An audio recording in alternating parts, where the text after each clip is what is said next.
pharma, the world's shifting rapidly enough, and there are foundational cracks that are big enough that we've got to reinvent ourselves. So people are running around with NA's thinking about that.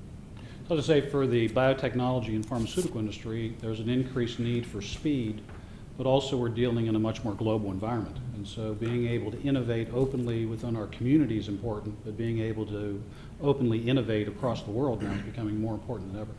From innovation perspective, most companies are seeing the value now of looking outside of their company, of developing partnerships, and taking those partnerships to a different level than what we traditionally have done. You know, IBM operates in about 170 countries, and the two things that have really driven our innovation, one is a continued focus on the customers. And so, you know, customers in Sao Paulo are different from customers in Raleigh, North Carolina. And so innovation really comes from the kinds of problems and challenges that our customers present us every day. But it takes the collaboration across the entire company to do that. So we have not just technologists, but we have designers, we have market and consumer insight people, we have intellectual property people, we have engineers, and we have technologists, all co-located in one virtual organization for the express purpose of enhancing our capability and innovation. At EMC, where we have acquired a number of companies, you have RSA, you have Data Domain, you have the old Data General, you still have those silos that you have to break somehow. And so they're internal, but they're still external.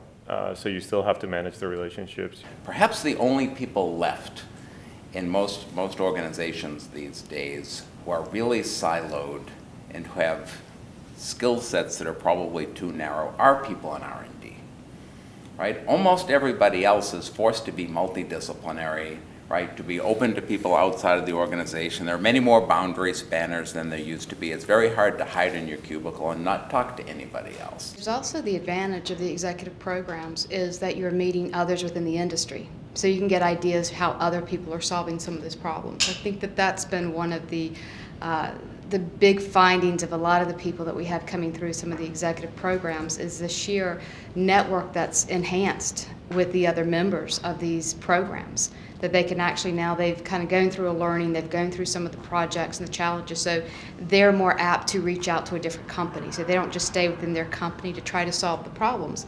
They now have a broader network that they can reach out to and actually engage.